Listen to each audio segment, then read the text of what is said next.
Waktu itu Nestor Lorenzo bercerita bahwa pertama kali yang dia lakukan setelah diberi kepercayaan sebagai pelatih, dia datang ke Qatar.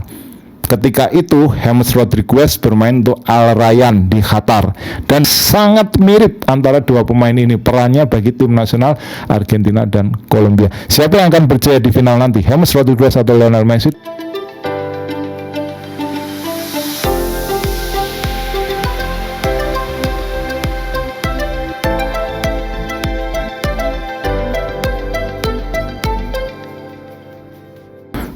Salam pemirsa, selamat bertemu lagi dengan Titis Corner. Bersama saya Titis Widiatmoko. Kali ini kita akan membahas tentang persiapan final Copa America 2024 antara Argentina melawan Kolombia di Hard Rock Stadium Miami, yang merupakan kandang dari Miami Dolphin dan juga Inter Miami. Dan kita tahu ini adalah sebuah partai final yang ideal karena kedua tim adalah mereka yang tampil begitu terengginas, tampil begitu harmonis, dan juga mendapatkan hasil atau kemenangan yang memang pantas untuk mereka dapatkan. Nah, kali ini saya akan coba mengulas tentang dua sosok yang paling monumental, paling penting bagi dua tim tersebut. Yang pertama adalah James Rodriguez untuk tim nasional Kolombia, dan yang kedua adalah Lionel Messi untuk tim nasional Argentina. Nah, sebelum menuju ke situ, saya akan menjelaskan bagaimana bisa dua pemain itu menjadi sangat penting dan begitu instrumental, begitu vital, artinya menjadi soko guru bagi tim nasional Kolombia maupun Argentina. Jadi dalam sejarah kedua tim nasional atau kedua kesebelasan, ya, baik itu Argentina ataupun Kolombia, memang mereka selalu memiliki pilar atau soko guru bagi sukses tim nasionalnya masing-masing pada setiap era. Nah, saya mungkin akan memulai dari Argentina, ya. Anda semua tahu bahwa 78 mereka menjadi juara Piala Dunia di kandang sendiri. Nah, ketika itu mereka memiliki Daniel Passarella sebagai seorang yang memang dielulukan menjadi soko guru bagi tim. Nah, dia dikelilingi oleh para pemain-pemain lain yang memiliki tugas untuk menjadi support system bagi Passarella. Nah, Anda tahu misalnya ada Mario Kempes, kemudian Anda tahu ada Ubaldo Vilol, sang penjaga gawang, atau ada juga Ossi Ardiles. Begitu juga tahun 86 Diego Armando Maradona ketika menjadi juara Piala Dunia di Meksiko, dia dikelilingi oleh support system yang sama-sama punya peranan bagus bagi mendukung performa terbaik dari Maradona. Nah, Anda tahu misalnya di situ ada Jorge Valdano, ada Jorge Burruchaga, kemudian ada Sergio Batista, ada juga Nery Pumpido, sang penjaga gawang. Hal yang sama itu terjadi pada era atau pada tim nasional Kolombia, yaitu pada era kejayaan mereka bersama pelatih Francisco Maturana, itu pada tahun 90 sampai kurun 94, di mana mereka lolos ke Piala Dunia 90 dan 94. Nah, kita tahu Maturana di situ memiliki pemain-pemain yang paling tidak dia menjadi patokan atau instrumental bagi komposisi timnya. Nah, itu ada pada Carlos Valderrama. Nah, kemudian dia dikelilingi oleh pemain-pemain lain seperti René Higuita, kemudian Faustino Asprilla, dan juga Freddy Rincon. Nah, itu yang terjadi pada kurun waktu tersebut, di mana ketika itu Kolombia mendapatkan rekor 27 laga tidak terkalahkan pada kurun 92 sampai 94, itu bersama dengan pemain atau pelatih Maturana. Nah, ada satu nama yang bertahan hingga sekarang, yaitu Luis Perea. Anda kalau ingat pada era itu ada bek Kolombia namanya Luis Perea. Nah, dia sekarang menjadi asisten pelatih bagi Nestor Lorenzo. Nah, berikutnya menginjak pada era kejayaan tahun 2001 bagi Kolombia ketika mereka menjadi juara Copa America satu-satunya di kandang sendiri. masih dilatih oleh Francisco Maturana. Jadi di Kolombia ini ada dua pelatih yang begitu legendaris, begitu dihormati. Yang pertama adalah Francisco Maturana, yang kedua adalah Hernan Dario Gomez. Nah, 2001 itu juga kembali dilatih oleh Francisco Maturana. Nah, kalau Anda ingat waktu itu ada nama Victor Aristizabal yang menjadi top skor turnamen dengan 6 gol, dan dia diikuti oleh nama-nama lain seperti misalnya adalah Ivan Cordoba, back tengah mereka, dan juga Mario Yepes. Itu adalah duet center back yang dimiliki oleh Kolombia yang begitu populer pada saat mereka berjaya 2001. Begitu juga pada tahun ini 2024. Kita tahu bahwa Kolombia, pelatih Nestor Lorenzo ini masuk atau mengasuh timnya ketika itu dalam kondisi yang terpuruk. Dia menggantikan Reinaldo Rueda, pelatih lokal. Pada saat itu Kolombia tidak bisa lolos ke putaran final Piala Dunia 2022 di Qatar. Nah, dia masuk pada Juni 2022. Nah, ketika itu kondisinya memang berantakan. Apa yang dilakukan pertama kali oleh Nestor Lorenzo, dia berusaha untuk mencari sosok guru bagi timnya. Dia berusaha untuk mencari pilar bagi tim nasional Kolombia, dan siapa nama yang dipilih itu adalah James Rodriguez. Jadi waktu itu Nestor Lorenzo bercerita bahwa pertama kali yang dia lakukan setelah diberi kepercayaan sebagai pelatih, dia datang ke Qatar. Ketika itu James Rodriguez bermain untuk Al Rayyan di Qatar, dan dalam kondisi psikologis yang turun, dalam performa klub yang juga sedang turun. Jadi dia hanya bermain 22 menit dalam 6 bulan di Al Rayyan Qatar, dan kalimat pertama yang disampaikan oleh Nestor Lorenzo kepada James Rodriguez ketika itu adalah, kamu harus pindah ke klub yang lebih kompetitif di Eropa meskipun kamu harus kehilangan uang dari Qatar sini. Akhirnya kemudian James Rodriguez pindah ke Olympiakos di Yunani untuk mendapatkan kesempatan bermain demi tim nasional Kolombia, dan kemudian diikuti dengan kepindahannya ke Sao Paulo. Nah, dibandingkan dengan Lionel Messi, memang karir dari James Rodriguez di level klub ini kurang konsisten ya.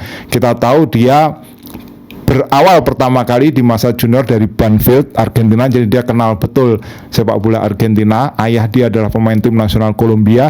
Dari Banfield kemudian dia datang ke Porto, Portugal. Oleh Porto dijual ke Monaco. Waktu itu dia dibeli hanya 5 juta euro ya oleh Porto, kemudian dijual ke Monaco dan menjadi salah satu penjualan paling mahal dari Liga Portugal waktu itu ya, sekitar 40-an juta euro. Ketika itu dia hanya kalah dari Hulk ya.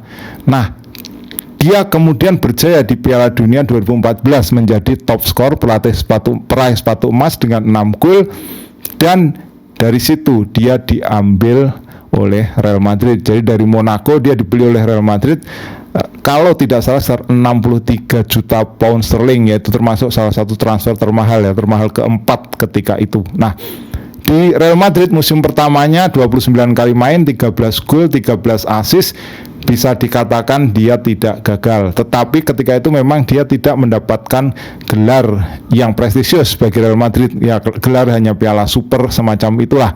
Nah, kemudian dari Real Madrid dia dipinjamkan ke Bayern Munchen selama 2 musim, kembali lagi ke Madrid, kemudian dia sempat bersama dengan Carlo Ancelotti ke Everton ya, sebelum kemudian ke Al Rayyan di Qatar. Nah, ini berbeda ya, ilustrasi karier dari James Rodriguez ini sangat berbeda dengan Lionel Messi yang begitu berjaya di level klub bersama Barcelona ataupun juga bersama Paris Saint-Germain. Nah, hal yang sama juga dilakukan oleh pelatih Lionel Scaloni ketika pertama kali diberi pekerjaan untuk menjadi pelatih tim nasional Argentina, yaitu menemui Lionel Messi sebagai sosok guru tim yang akan diasuhnya. Jadi Scaloni ini mendapatkan estafet kepelatihan dari Jorge Sampaio, yang waktu itu Scaloni adalah asisten dari Jorge Sampaio, di mana Argentina gagal total di Piala Dunia 2018, diberikan kepada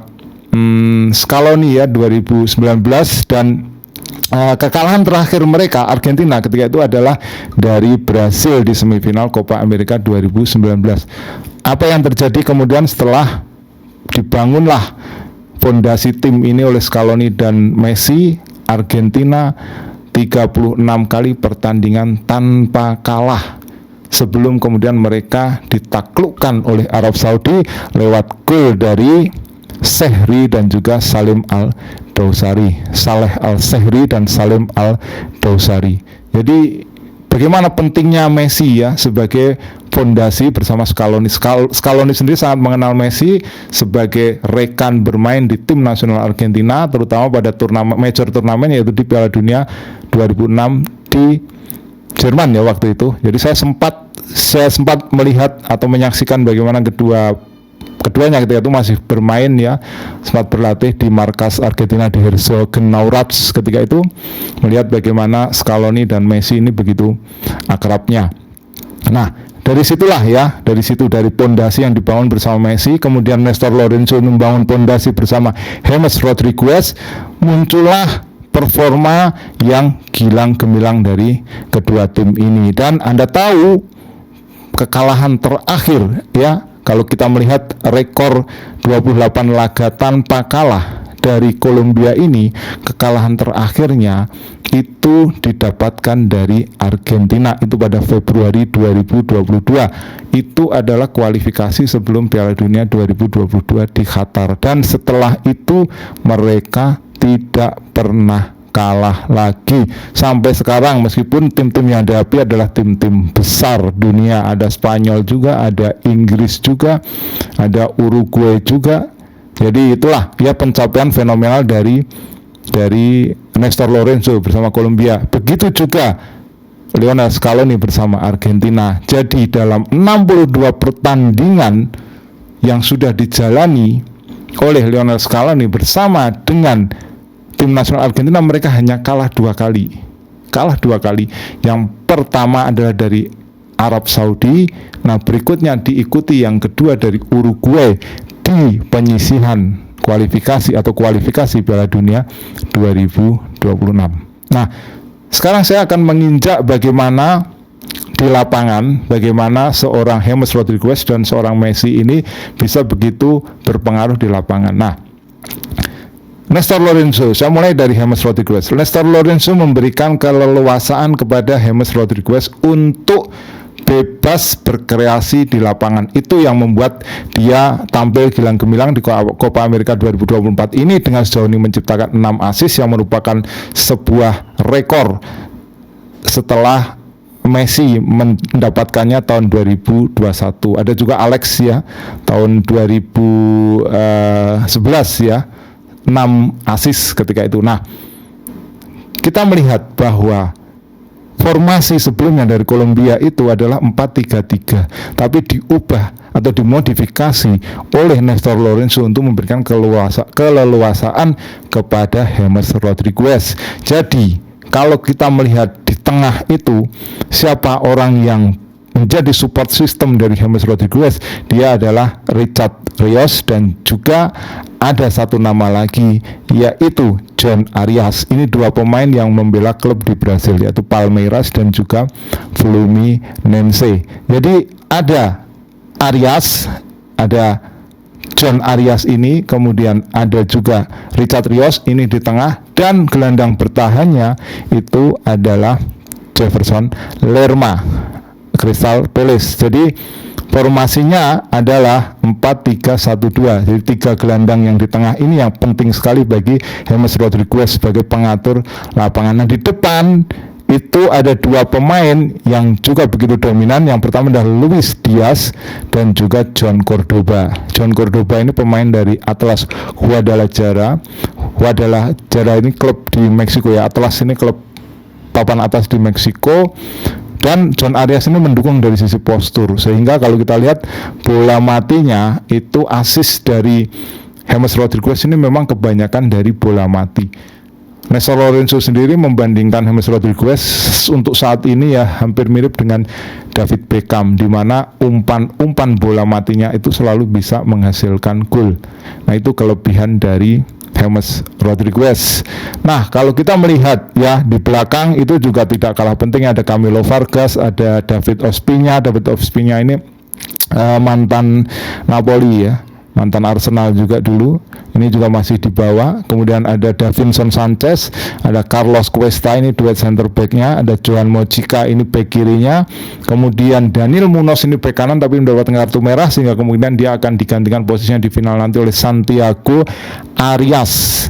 Richard Rios sendiri juga kabarnya dalam kondisi kurang fit, tapi diperkirakan masih akan bisa tampil di partai final nanti. Nah, bagaimana dengan Messi? Anda semua tahu ya, support sistemnya Messi ini hampir semuanya mendukung Messi. Jadi tidak hanya di situ Rodrigo De Paul, kemudian Enzo Fernandez atau juga Alexis McAllister, tapi juga Julian Alvarez, Lautaro Martinez, siapapun yang nanti dipilih itu seperti memberikan Messi kesempatan atau ruang untuk berkreasi.